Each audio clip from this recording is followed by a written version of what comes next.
The storm will test you. The world will try to break you. But you must learn to act as if survival was always your destiny. You weren't made to crumble, you were forged for the fire.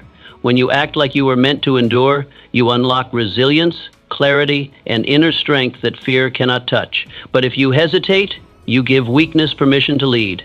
Will you stand tall through the trial or bow before the pressure? And the outcome is already forming by your mindset. In just a few moments, you'll learn how to command your mind to survive, adapt, and rise through any storm. You are stronger than you believe. There is a voice inside you that whispers when no one is around, "I can't go on." But that voice is a lie. You were meant to survive what you are facing. The fire you're in was not made to burn you. It was made to refine you. Every human being, when put under pressure, either breaks or becomes unbreakable. Which one you become is entirely up to you. When you act as if you were meant to survive, your mind shifts from panic to power. Struggles don't disappear, but you stop shrinking before them. And that single shift in posture makes the impossible possible. Because survival is not about conditions, it's about conviction. Most people fail because they wait to feel ready. But survival isn't a feeling, it's a decision. You act strong not because you feel strong, but because your life demands it. Take Winston Churchill. When bombs rained over London and the world expected Britain to fold, Churchill stood with unshakable resolve. He didn't wait to feel safe to lead. He led, so others felt safe. That's what surviving tough times looks like. You don't run from the storm, you become the storm. So the next time fear tells you to give up, act like you were born for this, because you were. You've survived every dark day before this one, haven't you? Don't forget that. You have already proven you're stronger than what tried to break you. All that remains is to act accordingly. Strength and growth come only through continuous effort and struggle. Decide who you will be in adversity. Tough times don't define you, they reveal you. When the world presses down on your shoulders, will you collapse or will you carry the weight and keep walking? The choice is always yours. People wait for the storm to pass. Winners learn to dance in the rain.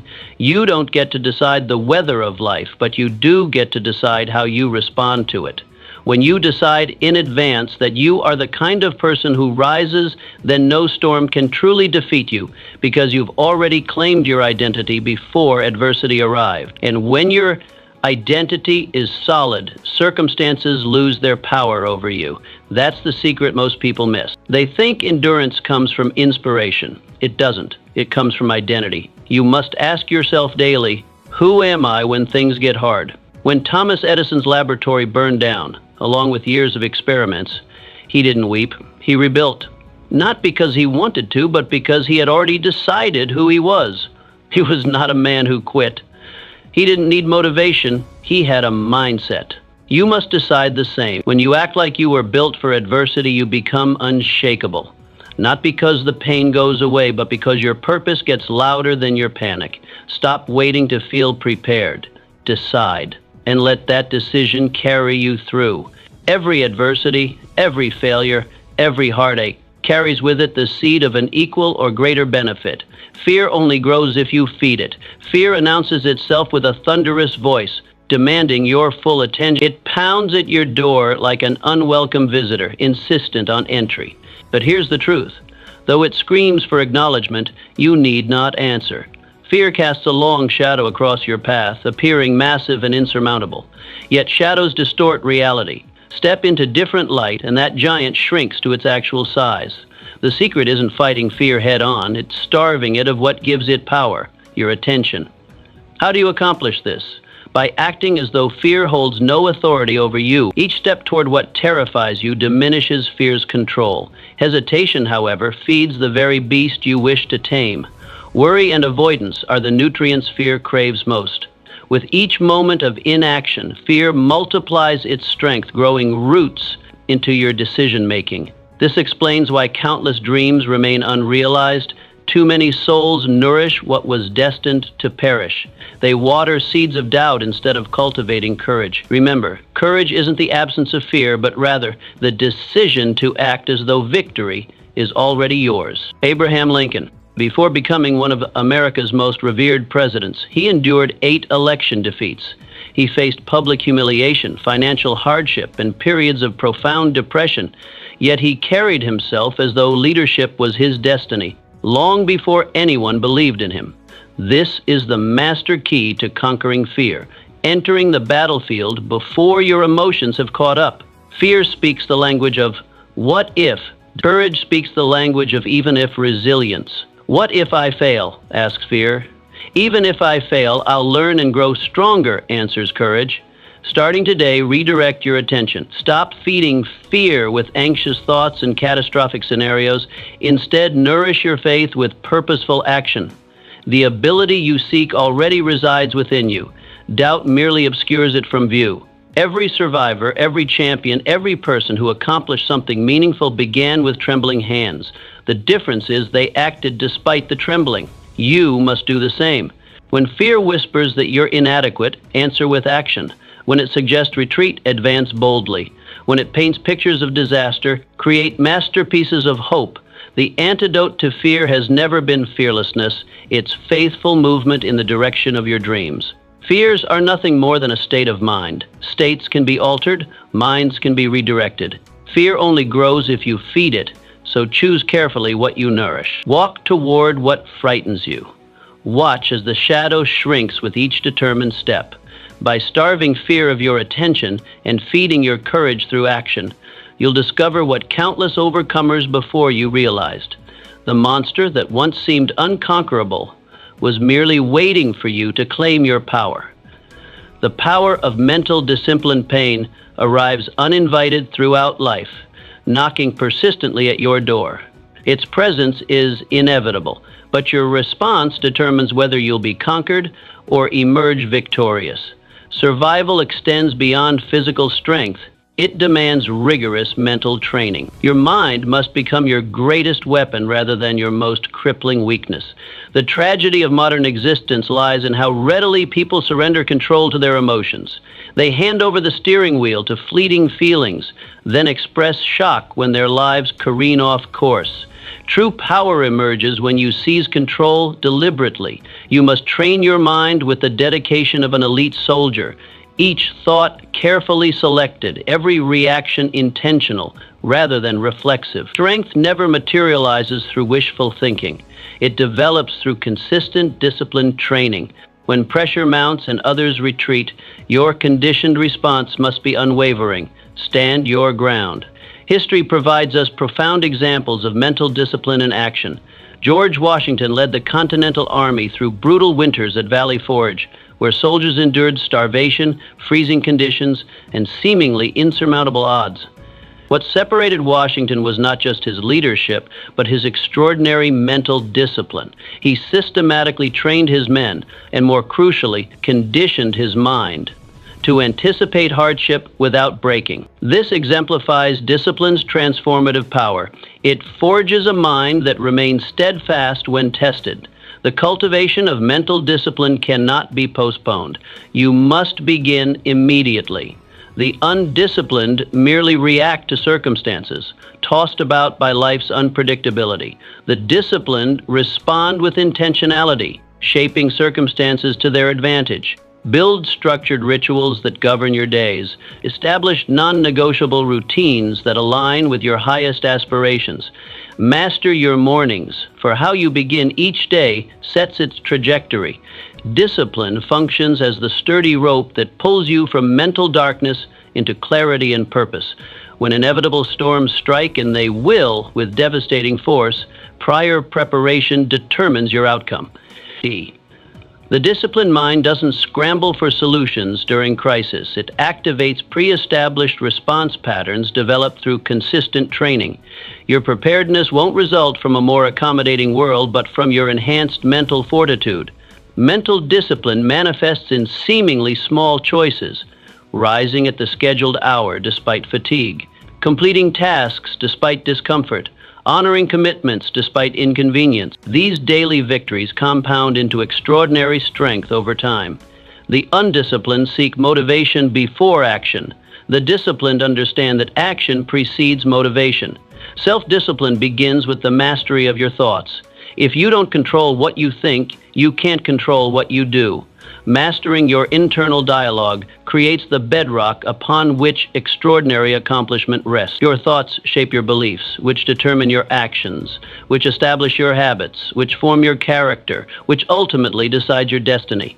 Mental discipline interrupts negative thought patterns before they cascade into destructive behaviors.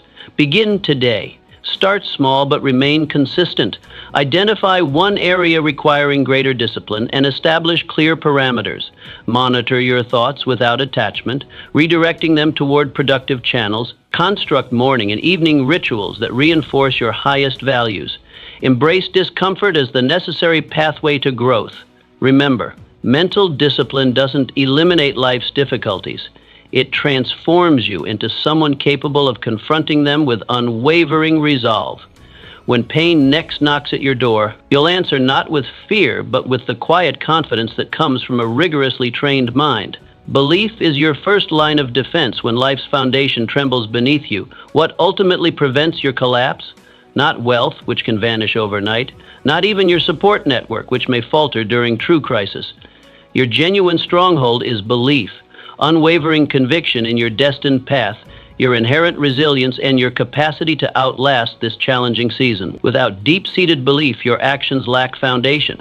Without belief, survival becomes mere chance rather than intentional triumph. The most transformative skill you must develop is believing before seeing tangible evidence. During life's harshest seasons, external validation becomes scarce. The world may offer no visible proof that persistence matters, but belief functions as your internal guidance system, illuminating your path when all other lights extinguish. This journey begins with a simple yet profound declaration: I was not made to break. This single affirmation can ignite inner fire when your external world feels frozen in darkness. Helen Keller's extraordinary journey.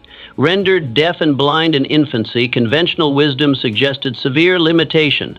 But through Anne Sullivan's unwavering belief and Helen's disciplined spirit, she systematically dismantled every perceived boundary. She graduated college with honors, authored 12 books, and traveled to 39 countries advocating for those with disabilities. Helen never physically saw hope, yet she believed in it absolutely. That conviction transformed her from someone society pitied into someone the world revered. Belief doesn't deny difficulty, it transcends it. Belief acknowledges obstacles while simultaneously recognizing your capacity to overcome them. It whispers constantly, "This challenge exists, and you were designed to conquer it." Without this foundation, even minor setbacks can appear insurmountable. With it, even staggering odds cannot permanently defeat you. When darkness next surrounds you, resist asking the typical question, how do I escape this situation? Instead, pose the more powerful inquiry, what must I believe to endure this season? This subtle shift changes everything. The first question seeks external solutions. The second activates internal power. Once belief firmly roots within you, appropriate actions flow naturally. Your survival becomes not just possible, but inevitable. Belief operates as both shield and sword. As shield, it protects you from despair's corrosive effects. As sword, it cuts through limitations others accept as permanent. Both functions prove essential for navigating life's unavoidable storms. Cultivate belief daily through deliberate practice. Feed your mind empowering truths rather than destructive doubts. Study histories of those who transcended seemingly impossible circumstances. Document your past victories, however small. Surround yourself with voices that strengthen rather than undermine your conviction. Most importantly, speak belief over yourself consistently, especially when external evidence contradicts it. Remember, belief isn't wishful thinking or blind optimism. True belief acknowledges reality while simultaneously refusing to be defined by it. It recognizes pain while denying pain the power to determine your future. It sees obstacles clearly while maintaining unwavering confidence in your ability to overcome. What the mind can conceive and believe, belief creates the mental blueprint that precedes physical manifestation. When life next tests you, and it surely will, remember that belief isn't just one defensive resource. It's your first and most crucial line of defense. Without it, other strategies crumble. With it, Even seemingly insurmountable challenges become temporary hurdles on your path to ultimate triumph. Turn pain into purpose. Pain itself is not your enemy. It's pain without purpose that truly destroys. The crucial difference lies in your perception. You must approach your suffering not as random misfortune, but as deliberate preparation for something greater. Survival transcends merely enduring hardship. It demands transforming that hardship into something more powerful. Every scar you bear must serve a higher function. When it doesn't, it festers within you, becoming a wound that never truly heals. The transformation begins the moment you assign meaning to your pain. This simple yet profound shift changes everything. Pain that once weakened you now instructs you. What previously felt like an unbearable wound becomes a necessary lesson. This perspective shift represents your most powerful form of control. While pain remains inevitable throughout life, suffering becomes optional. You suffer only when you believe your pain serves no greater purpose in your story. Benjamin Disraeli, before ascending to become Britain's Prime Minister, he endured numerous devastating failures in Parliament. His maiden speech was met with such mockery and derision that he couldn't finish delivering it. And, yet crucially, he didn't retreat from public life. Instead, he absorbed each rejection, metabolized the humiliation into determination, and returned with doubled resolve. He approached each failure not as final defeat, but as essential training for future leadership. And history proved him right. Your challenge is identical. Transform your pain into preparation for something greater. Let it crystallize into clarity that wasn't possible before the suffering. Convert it into power that wouldn't exist without the resistance. Your hardship must become fuel propelling you forward rather than fire consuming you from within. Every painful moment presents a choice. Allow it to break you permanently, or let it become the precise reason you can never be broken again. Pain without purpose creates victims. Pain with purpose creates leaders. The difference lies not in the intensity of suffering, but in the meaning assigned to it. Those who transform their deepest wounds into their greatest wisdom ultimately lead others through similar valleys. Their scars become credentials, their struggles become strength, their tears become testimony. This transformation requires deliberate practice. Begin by examining your most significant pain points. Ask yourself, what might this be preparing me for? What strength might I be developing that wouldn't be possible without this challenge? Then act as if those answers are true, even before you fully believe them. Your actions will eventually align your emotions with this new perspective. Develop the discipline of mining meaning from misery. But when rejection strikes, extract the lesson. When failure visits, identify the growth. When loss overwhelms, look for the redirection. Nothing, absolutely nothing, need be wasted in your story. Even your darkest chapters can serve your brightest future if you assign them proper meaning. Every adversity brings with it the seed of an equivalent advantage. Your job is to find that seed, nurture it deliberately, and watch as something beautiful grows from soil once soaked with tears. The pain doesn't disappear, it transforms. It becomes the very foundation upon which you build an unshakable life. Remember, pain that serves no purpose weakens you twice, first in its arrival, then in its lingering. But pain channeled into purpose strengthens you twice, first through the resilience it builds, then through the wisdom it imparts. Choose transformation over victimhood. Choose purpose over pointlessness. Choose to make every scar serve your ultimate destiny. Move even when you feel stuck. Feeling stuck represents a state of mind, not an immutable reality. Life has a remarkable way of paralyzing us with fear, persuading us that progress requires emotional validation. But true progress isn't measured by feelings, it's measured by direction. When you continue moving forward, regardless of how sluggish or insignificant each step may seem, you are genuinely advancing. 1 inch of progress remains progress nonetheless. When immobility threatens to overwhelm you, motion becomes your most powerful weapon. This doesn't demand dramatic leaps. Simple steps suffice. Small, consistent actions systematically dismantle the barriers that appear insurmountable. The dangerous illusion lies in waiting for perfect circumstances before beginning. The truth? The perfect moment is always the first step taken despite uncertainty. Florence Nightingale's remarkable journey. Born into Victorian wealth and privilege, she confronted society's rigid expectations by pursuing nursing, a profession then considered beneath anyone of respectable social standing. Every societal convention urged her to remain within her prescribed boundaries. Family disapproval, professional skepticism, and military resistance all suggested she remain in place. Yet Nightingale persisted in forward motion.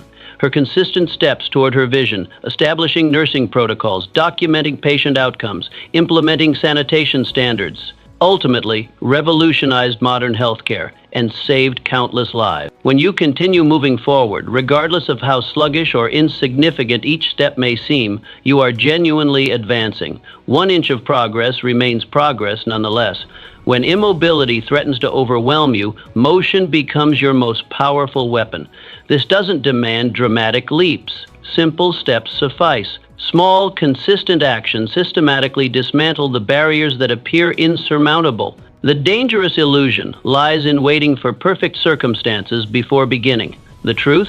The perfect moment is always the first step, taken despite uncertainty. Florence Nightingale's remarkable journey. Born into Victorian wealth and privilege, she confronted society's rigid expectations by pursuing nursing, a profession then considered beneath anyone of respectable social standing. Every societal convention urged her to remain within her prescribed boundaries. Family disapproval, professional skepticism, and military resistance all suggested she remain in place. Yet Nightingale persisted in forward motion. Her consistent steps toward her vision, establishing nursing protocols, documenting patient outcomes, implementing sanitation standards, ultimately revolutionized modern healthcare and saved countless lives. Her story illustrates a fundamental truth. Progress often happens invisibly before it manifests visibly. During her early work in the Crimean War, mortality rates initially remained high despite her efforts. She might have felt stuck, but her continued action, collecting data, implementing reforms, advocating tirelessly, eventually reduced death rates from 42% to 2%. Her persistence when progress seemed absent made all the difference. When your internal dialogue insists you're not going anywhere, counter it with the powerful declaration, "Watch me take one more step." Action doesn't merely follow belief, it creates it. Each step, however small, represents your refusal to be defined by temporary limitations. Motion generates momentum, which eventually becomes its own force. And that momentum ultimately delivers freedom from the very stagnation that once threatened to define you. This principle applies universally. The author facing blank page paralysis who commits to writing just 50 words. The entrepreneur whose business seems stalled who makes one more call. The person battling depression who simply gets out of bed. These seemingly minor movements, when consistently executed, create pathways through psychological barriers that once appeared impenetrable. Feeling stuck often signals that you've outgrown your current circumstances, but haven't yet created new ones. This uncomfortable middle space, the liminal zone between what was and what will be, attempts many to retreat to familiar territory. Resist this urge. Instead, identify the smallest possible action that moves you forward, then take it immediately. Then another, then another. As Mark Twain wisely observed, don't wait. The time will never be just right. Perfect conditions represent another form of paralysis. The conditions become right precisely because you begin moving through imperfect ones. Remember, motion precedes motivation, not the reverse. Waiting to feel inspired before acting ensures continued stagnation. Acting creates the very inspiration you seek. Your feelings will eventually align with your actions, but only after those actions have been taken consistently. Today, identify where you feel most stuck. Then determine one small, concrete step forward. Take that step before the day ends. Movement, even microscopic, rewires your brain from I can't to I am, and that transition changes everything. Envision your future until it becomes real. You cannot survive what you cannot see yourself beyond. Vision serves as your essential survival map. Without it, you wander aimlessly through life's challenges. With it, you move purposefully toward your destiny. The fundamental problem isn't that people lack desire for improvement. It's that they haven't created a clear enough mental picture of what that improvement looks like. You must deliberately craft a future vision that outshines your past experiences. Hold this vision in your mind with the precision of an architect's blueprint, revisiting it daily until it transforms from imagination to reality. This transformation occurs not through magical thinking, but through deliberate movement toward what you've envisioned. When your vision gains clarity, your actions become strategic rather than scattered. Even apparent setbacks begin serving the future you're systematically building. Andrew Carnegie, beginning with grueling 12-hour shifts in a cotton mill for minimal compensation, he refused to see only his immediate circumstances. Beyond the deafening machinery and exhausting labor, Carnegie envisioned industrial empire. That clear vision guided him through daily hardship, providing context for his suffering and direction for his efforts. Methodically, brick by brick, he built the reality he first conceived in his mind, eventually becoming one of history's greatest philanthropists after amassing unprecedented wealth. Your path requires similar vision-directed persistence. Rather than fixating on current limitations, focus intently on your destination. Let that vivid mental picture drive every decision, eliminating options that don't align with your ultimate vision. When circumstances darken around you, resist the temptation to close your eyes in despair. Instead, open your mind wider to the possibilities that exist beyond present difficulties. Your future waits not to be discovered, but to be constructed. And this construction begins in your imagination. The mind's capacity to envision creates the foundation upon which reality is built. Without this blueprint, your efforts lack direction. With it, even small actions accumulate meaningful momentum. This explains why two people facing identical circumstances can experience dramatically different outcomes. The difference lies not in external factors, but in what each person sees beyond their current reality. Practical vision requires specificity. Vague hopes produce vague results. Define your vision with precision. What exactly will you be doing? With whom? Where? How will it feel? What impact will you create? The more detailed your mental picture, the more compelling it becomes as a driving force in your daily decisions. Daily visualization strengthens this internal map. Spend time each morning revisiting your vision in vivid detail. Let your mind inhabit this future reality, experiencing its sights, sounds, and emotions.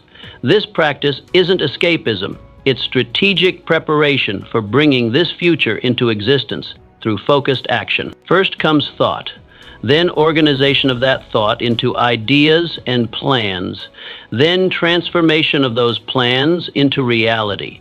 The thought forms the template, the plan creates the pathway, consistent action manifests the reality. Begin today by clarifying your vision beyond current limitations. Make it compelling enough to pull you through inevitable obstacles. Remember that what you consistently envision internally eventually materializes externally, not through mystical processes, but through the power of directed action toward a clearly defined destination. Build your inner circle with intention. You were not meant to survive tough times alone. Who surrounds you matters. Your environment either lifts you up or drags you down. You must act as if your survival depends on strategic relationships, because it does. Survivors don't just have strength, they have support. But not random support. Intentional alliances. People who challenge your weakness and protect your focus. The wrong company. William Wilberforce's mission to abolish the slave trade was relentless. But he was not alone. He surrounded himself with powerful thinkers, believers, and fighters who carried him when he was weak. That circle, known as the Clapham sect, became his strength. For 20 years, they strategized, wrote, funded, and pushed forward when opposition seemed insurmountable. Without them, Wilberforce's legacy might have been merely a failed attempt. Your inner circle isn't just about comfort, it's about completion. The people closest to you should possess strengths where you have weaknesses. They should speak truth when you need clarity. They should believe in your vision, especially when you temporarily lose sight of it. This isn't about quantity. 5 strategic relationships will transform your life more than 50 casual acquaintances. Be ruthlessly selective. Your capacity for deep connection is limited. Invest it wisely. Ask yourself, Does this person make me stronger, sharper, more focused, more courageous? If not, why are they in your inner circle? The architecture of your relationships determines the ceiling of your growth. Too many of us accept default connections rather than designing intentional ones. We inherit friendships from convenience rather than consciously cultivating those that serve our highest purpose. So ask yourself, who have you invited into your war room? Are they keeping you sharp or keeping you stuck? It's time to build alliances, not acquaintances. Find those who fan your fire and become that kind of person to others. In storms, ships don't sail alone. This works both ways. You must become the person others need in their inner circle. Contribution creates connection. Support creates strength. It is literally true that you can succeed best and quickest by helping others to succeed. The strongest circles operate on reciprocity, mutual elevation, not mutual entertainment. They're built on vulnerability, accountability, and shared purpose. They celebrate your victories as their own and treat your struggles as collective challenges. Periodically audit your relationships. Some connections that served you in the past may restrict your future. Growth often requires painful pruning. This isn't callous, it's crucial. Your mission deserves your best environment. Don't wait for a crisis to discover who truly belongs in your inner circle. Build it now, test it often, strengthen it daily. The relationships you forge in calm will determine whether you survive the storm. Your greatest achievements will never be solo performances. They will be symphonies, compositions of collective effort conducted through your vision. Choose your musicians carefully. The song of your life depends on who plays alongside you. Remember, you become who you surround yourself with. Choose wisely. Choose intentionally. Your future self will thank you. Speak only what builds you. Words are not neutral. Every word you speak becomes a seed in your own mind. And in tough times, what you say is what you start to see. That's why you must act as if your survival depends on your speech, because it does.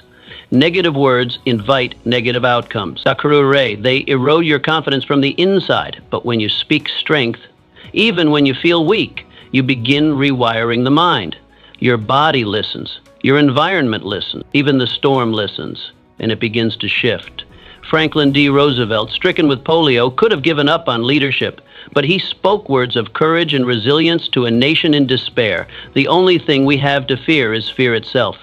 His declarations weren't just political rhetoric, they were personal mantras that fortified his own resolve first. And that energy pulled not only himself, but an entire country out of darkness. Your words create your reality twice, first in your mind, then in your circumstances. This isn't mystical thinking, it's neurological fact. The language you use literally shapes the neural pathways through which you experience your life. Speak defeat consistently, and your brain becomes wired to spot evidence of impossibility. Speak victory, and suddenly opportunities appear where before you saw only obstacles. This discipline requires vigilance. Your mouth will naturally speak what your mind is full of. So fill your mind intentionally. Replace "I can't handle this" with "I'm built for challenges like this." Trade "this always happens to me" for "this is preparing me for something greater." Swap "I'm overwhelmed" for "I'm tackling this one step at a time." In combat, soldiers are trained never to announce their weaknesses to the enemy. Yet in life's battles, we often broadcast our vulnerabilities to ourselves and others. Every "I'm so tired" or "this is impossible" becomes a self-fulfilling prophecy. Your subconscious mind is always listening, always believing, always working to make your words reality. Your words are your weapons. Sharpen them, guard them, and use them to build the bridge from where you are to where you must go. Say, "I will endure." Say, "I was born for this." Say, "This storm ends with my victory." This practice isn't about denial, it's about direction. You can acknowledge reality without surrendering to it. "This is difficult" is an observation. "I can navigate this difficulty" is a declaration that creates momentum. The content of your speech reveals the content of your character. What you say repeatedly becomes what you believe inevitably. As Ralph Waldo Emerson observed, you become what you think about all day long, and your words are the mirror of your thoughts. Start a verbal revolution in your life. Audit your daily language. What phrases have become toxic habits? What statements undermine your strength? Then craft the language of the person you're becoming, not just the person you've been. Speak life when death seems certain. Speak abundance in seasons of lack. Speak peace in chaos. Speak clarity in confusion. Not as wishful thinking, but as warrior training, preparing your mind for the battles that require your best self.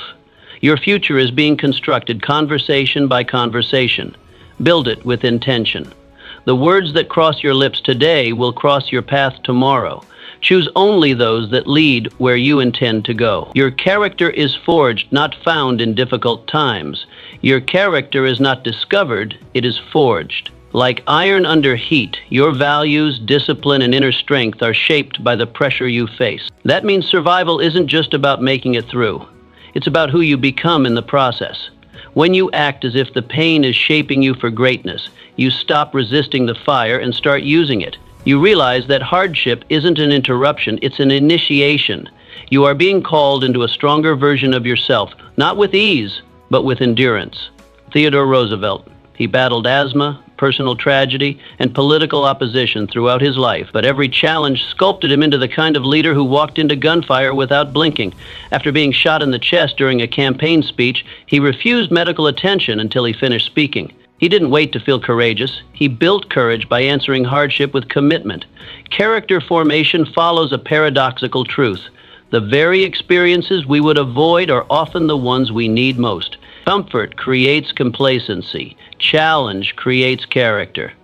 Every time you endure when you could escape, persist when you could quit, or maintain integrity when no one would know the difference, you are adding another layer of strength to your inner foundation.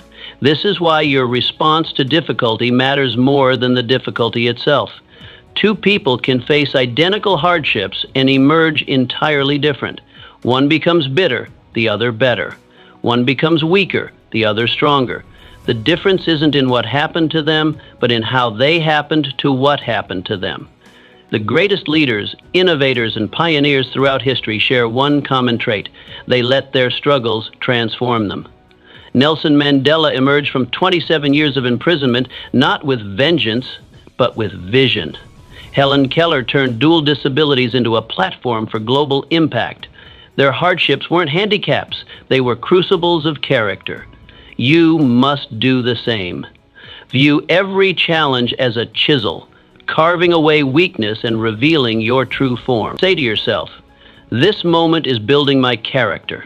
I will come out cleaner, clearer, and tougher. That mindset makes survival meaningful. Character cannot be inherited, purchased, or borrowed. It must be personally developed through consistent choices under pressure. As Alexander Hamilton noted, those who stand for nothing fall for anything. Your character is the one asset that cannot be taken from you. It can only be surrendered. This forging process requires intentionality. You must actively participate in your own character development. Question yourself daily. Am I becoming stronger or weaker through this challenge? More courageous or more fearful? More disciplined or more distracted? Then adjust accordingly. Remember that character is built in small moments that seem insignificant at the time. It's the daily decision to wake up early, speak truthfully, fulfill promises, and push beyond comfort. These choices compound into either strength or weakness depending on their direction. As Calvin Coolidge wisely observed, there is no development physically or intellectually without effort, and effort means work. Your character, the core of who you are, follows this same principle. It is developed through deliberate effort, not destined by circumstance. True survival means emerging not just alive, but alive with purpose. Not just breathing, but breathing fire. Not just existing, but existing with excellence. This is how you transform trials into triumph, by allowing difficulty to forge in you a character that outlasts the challenges that created it. Find your fighting reason. People don't endure pain for nothing. They endure because they've found a reason that's worth it. When you act as if your survival is tied to something bigger than you, the struggle gains meaning. And when life has meaning, you'll walk through anything. Most people suffer unnecessarily because they don't know what they're fighting for. You must find your reason. your family, your purpose, your dream, your future. That reason becomes your anchor in the storm. It reminds you, this pain is a price I've already decided to pay. Viktor Frankl, imprisoned in Nazi concentration camps, discovered that those who survived weren't necessarily the strongest physically. They were those who maintained a sense of purpose. In his darkest moments, Frankl held on to the image of lecturing after the war, teaching others what he had learned. That vision pulled him through unbearable conditions when others surrendered to despair. Your fighting reason transforms impossible challenges into necessary battles. It converts "I can't do this" into "I must do this." The difference is profound. Necessity awakens abilities that convenience never discovers. When something matters enough, you'll find strength you didn't know you possessed. This is why the world's greatest achievers rarely talk about motivation, they talk about mission. They've found something that compels them forward when feelings and circumstances push backward. Olympic athletes endure punishing training not from fleeting inspiration, but from unwavering dedication to a goal that matters deeply. Entrepreneurs work 18-hour days not from temporary excitement, but from commitment to a vision they cannot abandon. Your fighting reason must be specific. Vague aspirations produce vague effort. Success isn't concrete enough to fuel sacrifice. Providing a secure future for my children creates immediate emotional connection. Changing how healthcare serves rural communities provides clear direction. Creating art that helps people process trauma establishes both purpose and path. So ask yourself, what is your reason? What future do you refuse to surrender? Once you know, let it fuel every step, every breath, every fight. A person with a reason can outlast anything. Your reason will likely evolve. What drives you at 20 may differ from what drives you at 40. The parent fighting for their children's future becomes the mentor fighting for their community's transformation. The artist seeking personal expression becomes the teacher, opening creative pathways for others. As you grow, your fighting reason grows with you, becoming deeper, wider, and more connected to your authentic self. This fighting reason isn't just about enduring, it's about excelling. It transforms survival mode into purpose-driven living. You stop merely existing through challenges and start extracting meaning from them. Every obstacle becomes material for your mission. Every setback shapes your story. When your desires are strong enough, you will appear to possess superhuman powers to achieve. This isn't mystical thinking, it's psychological reality. The human spirit awakens fully only when connected to purpose. Without it, we operate at a fraction of our capacity. Find that reason, feel it deeply, frame it clearly, fight for it relentlessly, and watch as the impossible becomes inevitable. Not because the challenge diminishes, but because your capacity to overcome it expands beyond what you ever thought possible. Make pressure your partner, not your prison. Pressure is not your enemy, it's your teacher. When you stop fearing it and start listening to it, it will guide you to strengths you didn't know you had. But if you let it crush you, it becomes a prison. You must act as if pressure was designed for you. Like weights in a gym, it builds you up when you engage with it instead of avoiding it. Pressure clarifies your priorities, sharpens your instincts, and demands growth. That's a gift, not a curse. Alfred Sloan, who took over General Motors during a time of chaos and competition. Rather than cracking under the weight, he reorganized the entire company, outmaneuvered competitors, and led it to industry dominance. He didn't collapse under pressure. He used it to create structure. Under his leadership, GM revolutionized the concept of professional management and created the template for modern corporations. That transformation happened not despite pressure, but because of it. The difference between extraordinary and average people isn't the absence of pressure, it's their relationship with it. Average people view pressure as punishment. Extraordinary people view it as preparation. They understand that pressure reveals what comfort conceals. It exposes weaknesses that need strengthening and illuminates strengths that deserve developing. Elite athletes understand this principle intimately. They deliberately train under conditions more demanding than competition. Navy SEALs operate by the mantra, the more you sweat in training, the less you bleed in battle. This isn't masochism. It's by partnering with pressure in controlled environments, they prepare for uncontrolled ones. This mindset transforms how you experience challenges. When deadlines tighten, when expectations rise, when competition intensifies, these aren't barriers to your success. They're the very conditions that make success meaningful. Diamond forms under pressure. So does your potential. Consider the pressure points in your life right now. Are you resisting them or relating to them? Are you fighting against the weight or lifting with it? The shift from victim to victor begins with this simple reframing. This pressure isn't happening to me, it's happening for me. Now it's your turn. When pressure shows up, don't say, "Why me?" Say, "This is my proving ground."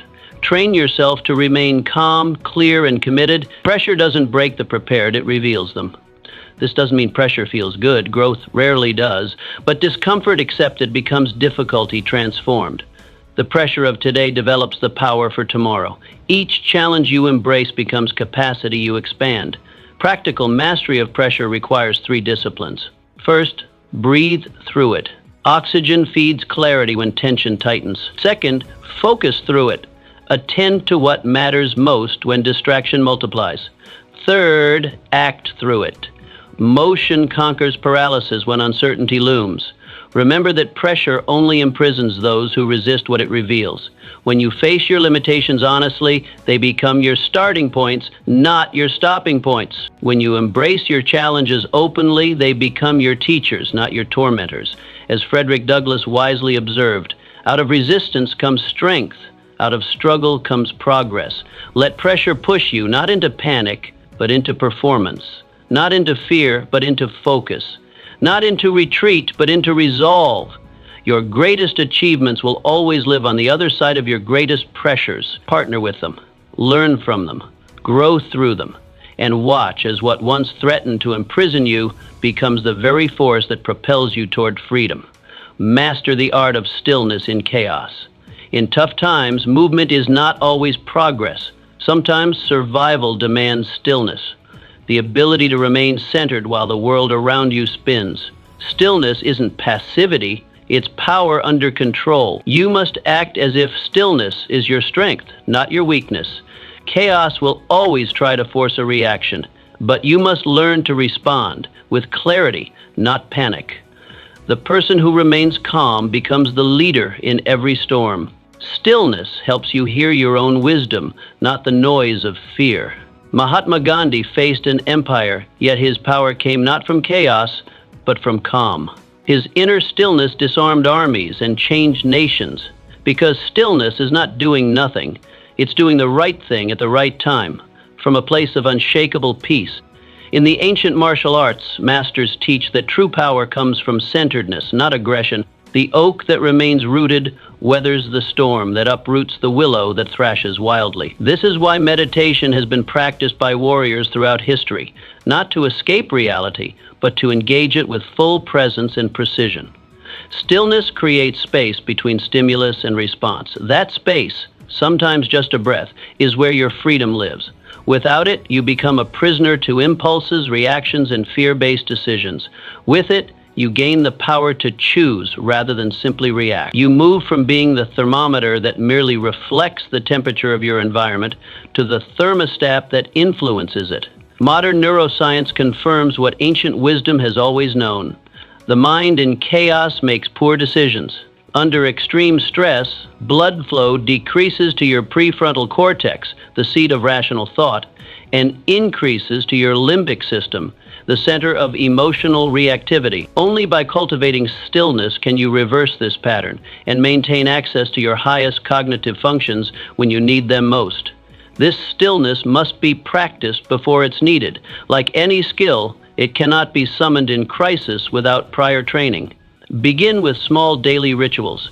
5 minutes of morning meditation, moments of mindful breathing between meetings, deliberate pauses before responding to provocations. These practices build the neural pathways that enable stillness when chaos erupts. So when the pressure mounts, stop, breathe, center yourself, then choose your next move from a place of poise, not panic. In storms, stillness is the anchor that keeps your ship from drifting. Remember that stillness is not the absence of action, it's the foundation of effective action. It's not withdrawal from reality, it's deeper engagement with it. It's not weakness, it's the source of your greatest strength in moments that matter most. General Dwight D. Eisenhower captured this truth perfectly. Deliberate calmness under fire is the greatest asset of the leader in crisis. Cultivate this calmness as your competitive advantage. Let others be reactive, you be responsive. Let others be frantic, you be focused. Let others be consumed by the chaos, you be centered in the stillness that transforms it. Keep your word to yourself. In hard times, the promises you make to yourself matter most. Every time you keep your word, even when it's hard, you build trust in your own strength, and every time you break it, your confidence erodes. Survivors act as if their word is sacred. They don't just talk, they follow through. That inner integrity becomes their compass. Because when the outside world is uncertain, the one thing you must be able to count on is you. David Lloyd George, former Prime Minister of the UK. Rising from poverty and obscurity, he made a personal vow to improve the lives of working-class citizens. And even under opposition and war, he kept that promise. That commitment shaped his legacy. His social reforms, including national insurance and pension systems, transformed Britain because his inner commitment never wavered, even when external resistance mounted. Self-trust is built through consistent small victories. The alarm rings and you rise instead of hitting snooze. Victory. You commit to 30 minutes of focused work, and you deliver without distraction. Victory. You promise yourself you'll speak up in the meeting, and you do. Victory. These may seem insignificant in isolation, but together, they form the foundation of unshakable self-confidence. Most people underestimate how severely self-betrayal damages their psychological strength. When you tell yourself you'll start the project today, then you're not just postponing the project. You're teaching your subconscious that your word means nothing. You're programming yourself to expect failure. This inner fracture between intention and action creates an invisible weight that drags every future effort downward. The reverse is equally powerful. When you honor your word to yourself religiously, you develop an unspoken certainty that what you commit to happens. This certainty becomes the launching pad for increasingly challenging achievements. You build momentum through integrity. This principle extends beyond goal achievement to emotional resilience. When you promise yourself, "I will not be defeated by this setback," that declaration becomes your anchor in the storm. But only if you've established a pattern of keeping your word. Your subconscious responds not to what you say, but to what you've trained it to believe through consistent action. Make your own inner commitment. Declare, "I will rise," then do it. No matter how small the step, honor it. Speak with integrity. Act with follow-through. That is how survivors turn belief into reality, by proving to themselves they mean what they say. Start with promises you can keep. Build from there. If you've broken your word to yourself consistently, begin rebuilding trust with modest commitments. Better to promise yourself 5 minutes of exercise and deliver than to vow an hour and quit. Each kept promise restores faith in your word. Your relationship with yourself sets the template for every other relationship in your life. When you honor your commitments to yourself, you develop the integrity that others come to rely on. You become not just trustworthy to others, but trusted by yourself. The man who does more than he is paid for will soon be paid for more than he does. The person who delivers more than they promise themselves will soon find themselves capable of promising and achieving far more than they ever thought possible. Turn setbacks into signals. Setbacks are not signs that you failed, they're signals pointing you toward refinement. You must act as if every failure is feedback, not final. Most people collapse because they misread the message. They think this means stop, but in truth it often means shift, adapt, grow.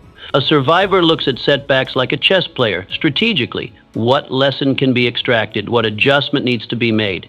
You must refuse to personalize failure. It's not about your worth, it's about your method. Change the plan, not the purpose. Charles Goodyear faced ruin multiple times before discovering the vulcanization process that transformed rubber into a durable material. His setbacks didn't stop him. They guided him. He acted as if each failure was a puzzle piece, not a dead end. For 5 years, he endured poverty, ridicule, and countless failed experiments. He even sold his children's school books to fund his research. But with each failed attempt, he gained critical insight. The accidental spill of rubber and sulfur onto a hot stove wasn't luck. It was the culmination of thousands of strategic failures that positioned him to recognize the breakthrough when it arrived. This mindset requires emotional discipline. When facing failure, your first reaction will be disappointment, perhaps even shame. Acknowledge these feelings, but don't let them dictate your next move. Instead, activate your analytical mind. Dissect the failure. Was it a flawed strategy, insufficient preparation, bad timing, external factors beyond your control? Each diagnosis points to a different correction. The quality of your questions determines the quality of your comeback. Poor questions like, "Why does this always happen to me?" or "What's wrong with me?" lead nowhere. Powerful questions like, "What specifically went wrong?" and "What would make this work next time?" create pathways forward. Reframe setbacks as essential calibrations on your journey. The pilot, whose flight plan requires constant adjustment due to weather and wind, doesn't consider these adjustments failures. They're necessary navigational responses that ensure arrival at the destination. Your life requires the same dynamic navigation. So the next time something falls apart, ask better questions. What is this trying to teach me? What's the next intelligent move? Let your setbacks sharpen your intelligence, not dull your ambition. There's a way through, but only if you stay alert to the signs. Resilience isn't about avoiding failure. It's about transforming its meaning. A rejection becomes market research. A mistake becomes education. A loss becomes preparation. This alchemical ability to transmute setbacks into strategy separates those who merely survive from those who ultimately thrive. Every failure brings with it the seed of an equivalent success. Your job is not to avoid the failure, but to find the seed, plant it, and nurture what grows. That is how setbacks become the very soil from which your greatest achievements will eventually emerge. Practice gratitude under pressure. Gratitude is not just for good times. It is most powerful in pressure. You must act as if thankfulness is your shield, because it is. Gratitude reframes pain and keeps your mind above the waves. When you practice gratitude in hardship, you train your brain to see opportunity instead of oppression. It's not delusion, it's discipline. Your circumstances don't have to change for your perspective to change. And once that shifts, your energy rises. Viktor Frankl, surviving the unspeakable horrors of Nazi concentration camps, discovered this truth at the extreme edge of human suffering. Even there, he found that no one could take away his freedom to choose his attitude. Everything can be taken from a man, but one thing. He wrote, "The last of the human freedoms, to choose one's attitude in any given set of circumstances."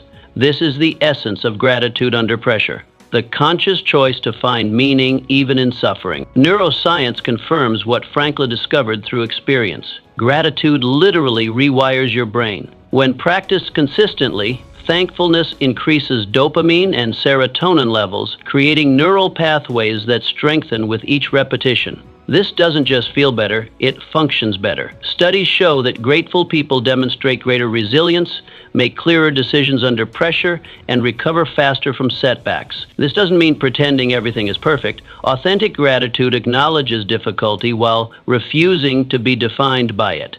It's saying, "This situation is challenging, and I'm thankful for the resources, relationships, and inner strength I'm discovering through it." The "and" is crucial. It holds both reality and possibility simultaneously. The practice begins simply. Each morning, identify 3 specific things you're grateful for, especially during your most pressured seasons. Make them concrete and immediate. Not just my health, but the energy I felt during my walk this morning. Not just my family, but my daughter's encouraging text yesterday. Specificity strengthens the neural pathways of gratitude. Next, transform complaints into expressions of gratitude. When you catch yourself saying, "I have to work late again," shift to, "I get to contribute to a project that matters." When thinking, "This problem is overwhelming," redirect to, "I'm thankful for the capacity to solve difficult challenges." This isn't semantic games, it's strategic reframing that alters your brain chemistry and emotional stance. Gratitude also serves as a connection point when pressure isolates. Expressing appreciation to others, even for small contributions, strengthens your support system precisely when you need it most. The person who remains thankful under pressure never truly fights their battles alone. Start where you are. Be thankful not because it's perfect, but because it's purposeful. Even pressure is proof that you're alive, growing, and engaged. Gratitude doesn't ignore reality, it transforms it. Say thank you, especially when it's hardest to say. Remember that gratitude isn't just something you feel, it's something you practice until it becomes your default response to pressure. As Dietrich Bonhoeffer, who wrote on gratitude while imprisoned by the Nazis, noted, "In ordinary life, we hardly realize that we receive a great deal more than we give, and that it is only with gratitude that life becomes rich. As Khalil Gibran wisely observed, you give but little when you give of your possessions. It is when you give of yourself that you truly give." Gratitude is that gift, offering your whole perspective as an act of courage when pressure would demand your surrender instead. Focus on what you control. In survival, clarity is key, and nothing brings clarity like focusing only on what you can control. Too many people waste their strength on things outside their hands, other people's opinions, the past, or unpredictable futures. But you must act as if your focus is your fortress. Control your effort. Control your attitude. Control your preparation. These are your tools. Everything else is distraction, and distraction is the enemy of survival. Admiral Horatio Nelson, one of Britain's most celebrated naval leaders, didn't focus on the size of opposing fleets. He focused on maneuver, strategy, morale. He maximized what he controlled, and that's what made him victorious against overwhelming odds.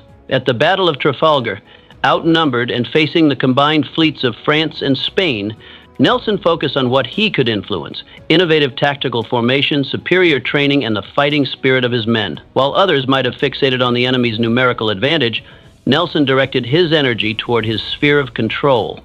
The result was one of history's most decisive naval victories. This principle extends beyond warfare into every domain of human achievement. The Stoic philosophers of ancient Rome called it the dichotomy of control, the wisdom to distinguish between what we can and cannot influence. As Epictetus wrote in his Enchiridion, some things are within our power while others are not. Within our power are opinion, motivation, desire, aversion, and in a word, whatever is of our own doing. Not within our power are our body, our property, reputation, office, and in a word, whatever is not of our own doing. This distinction isn't merely philosophical, it's practical. When you obsess over uncontrollables, you create internal turbulence that clouds judgment, wastes energy, and paralyzes action. When you focus on controllables, you generate momentum that propels you forward regardless of external circumstances. Even in the most constrained situations, you maintain control over critical variables: your response to events, your internal dialogue, your physical effort, your learning orientation, and your values-based decisions. These factors may seem small compared to the magnitude of challenges you face, but they compound over time into the difference between breakdown and breakthrough. The skill of redirecting focus from uncontrollables to controllables requires daily practice. When anxiety rises about outcomes beyond your reach, ask yourself, what's one thing within my control that I can act on right now? This question shifts you from the paralysis of worry to the power of action. The lesson is simple. Obsess over your circle of control. Let go of what drains your power. Your energy is sacred. Don't waste it on storms you can't stop. Channel it where it counts. That's how survivors win, by narrowing their focus and sharpening their actions. Elite performers in every field, from business to athletics to crisis management, share this fundamental orientation. They don't waste energy complaining about market conditions, opponent advantages, or limited resources. Instead, they invest fully in execution, adaptation, and continuous improvement, the factors they can directly influence. You are the master of your destiny. You can influence, direct, and control your own environment. This mastery begins not with controlling everything, but with the discipline to focus exclusively on what you can control. That focus doesn't just help you survive, it becomes the foundation upon which you ultimately thrive. Act in spite of uncertainty is a luxury you cannot afford in tough times. You must act in spite of uncertainty. The most powerful moves are made not when the road is clear, but when you choose to walk anyway. Courage is action in the presence of unknowns. Stop waiting for everything to align. Move forward with what you know. Just as you go, trust your instincts. You won't always get it right, but motion creates clarity. Stagnation breeds doubt, and doubt deepens paralysis. This is the death spiral of inaction, waiting for perfect information that never arrives. Antarctic explorer Ernest Shackleton, when his expedition went horribly wrong and his ship Endurance was crushed by ice in 1915, he didn't freeze in indecision. With 27 men stranded on ice floes thousands of miles from civilization, Shackleton made bold, consequential decisions. He led his men across treacherous ice, launched small lifeboats into the world's most dangerous seas, and personally embarked on an 800-mile journey through hurricane-forced winds to find rescue. His leadership wasn't perfect, but it was decisive. Every move challenged conventional wisdom, yet every move saved lives. The human mind craves certainty. Neurologically, uncertainty triggers the amygdala, your brain's threat detection center. This biological response explains why indecision feels so uncomfortable.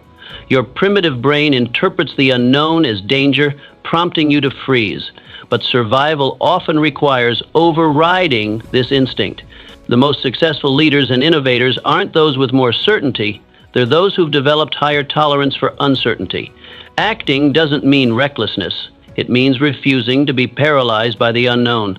You can't predict everything, but you can decide something, and that decision builds momentum. In darkness, even a small step is powerful. Intelligent action amid uncertainty follows a pattern. Gather the best available information, establish clear priorities, make a decision, commit fully, and remain adaptable. The last point is crucial. Commitment doesn't mean rigidity. As General Dwight D. Eisenhower noted, plans are worthless, but planning is everything. The process prepares you for adaptation when reality inevitably differs from expectation. Historical figures who changed the world didn't wait for certainty. Martin Luther King Jr. couldn't be certain his methods would succeed. Florence Nightingale couldn't be certain her medical reforms would be accepted. Marie Curie couldn't be certain her scientific theories were correct. Yet they acted not because they knew the outcome, but because they knew their purpose. This principle applies equally to personal challenges. The entrepreneur launching despite market volatility, the student choosing a path without guarantees, the person leaving toxic relationships for uncertain futures. In each case, action amid uncertainty isn't just brave, it's necessary for growth. Remember that uncertainty never fully disappears. Even seemingly certain decisions carry hidden variables. The illusion of perfect knowledge is just that, an illusion. The question isn't whether uncertainty exists, but whether you'll let it control you or whether you'll move forward anyway. Start with small, decisive actions that build confidence. Each step forward increases your capacity for bigger leaps later. Movement generates its own momentum. The person in motion tends to stay in motion, accumulating both information and courage that the stationary never receive. As W.H. Murray wrote in his Scottish Himalayan expedition, until one is committed, there is hesitancy, the chance to draw back, always ineffectiveness. The moment one definitely commits oneself, then providence moves too. This isn't mystical thinking. It's psychological reality. Commitment amid uncertainty doesn't eliminate the unknown, but it activates resources both within and around you. Do not wait. The time will never be just right. Start where you stand and work with whatever tools you may have at your command, and better tools will be found as you go along. Live as if victory is inevitable. You must act as if you were born to win, not occasionally, but consistently. This mindset is not arrogance, It is alignment.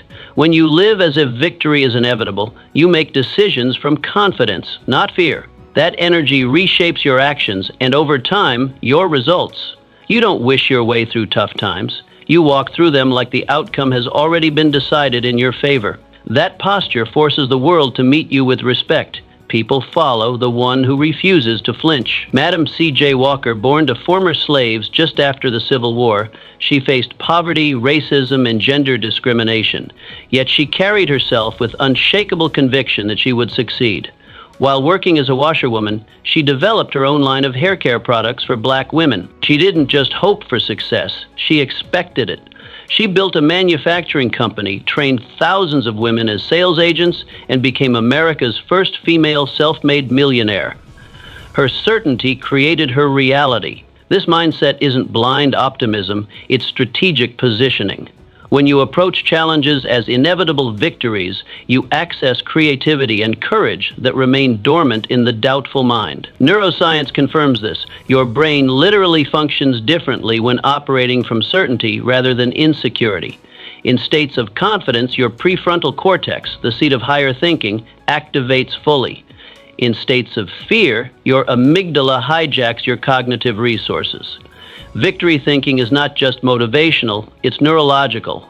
General George Patton embodied this principle during World War II. Never take counsel of your fears, he instructed his troops. His bold, offensive strategies stemmed from unshakable confidence in ultimate victory. Even when facing temporary setbacks, he maintained this fundamental posture. I don't measure a man's success by how high he climbs, but by how high he bounces when he hits bottom. This resilience wasn't just personal philosophy. It translated directly into battlefield effectiveness. The mindset of inevitable victory also transforms daily habits. When you know you'll succeed, you don't waste energy on contingency planning for failure. Instead, you invest fully in preparation, execution, and persistence. You train harder, study longer, and work with greater focus, not from desperation, but from certainty. You embrace challenges not as threats, but as necessary steps in your predetermined path to greatness. This perspective reframes obstacles completely. What others see as roadblocks, you see as setup for your comeback story. What others interpret as rejection, you recognize as redirection towards something better. What others experience as failure, you classify as feedback. The inevitable victor doesn't deny difficulty. They simply refuse to be defined by it. Living as if victory is inevitable doesn't guarantee immediate success. It guarantees resilience through temporary defeat. It ensures you'll still be standing when others have surrendered. It keeps you in the game long enough for momentum to build. As Winston Churchill noted after years of wartime struggle, success is not final, failure is not fatal. It is the courage to continue that counts. That courage flows naturally from certainty. You must do the same. Stand tall, speak boldly, work diligently, not because you hope it works out, but because you know who you are becoming. Victory is not a question, it's your standard, and the world eventually yields to the one who refuses to quit. This mindset requires daily reinforcement. Your mind naturally gravitates toward doubt. Evolutionary psychology explains why. Our ancestors survived by anticipating threats, not by expecting victory. You must actively counter-program this tendency through consistent affirmation, visualization, and calibrated goal setting. Like any muscle, victory thinking strengthens with deliberate exercise. Cultivate relationships with others who share this orientation. Certainty is contagious, but so is doubt. Surround yourself with those who speak of when, not if. Their energy reinforces yours, creating an ecosystem of inevitable achievement that lifts everyone involved. Whatever the mind of man can conceive and believe, it can achieve. When the world feels like it's collapsing, remember this: you were meant to endure, to rise, and to conquer. Don't run. Don't fold. Stand tall in the fire. Train your mind, sharpen your will, and push forward with quiet power. Your breakthrough is buried beneath the pressure. Dig deeper. Rise stronger.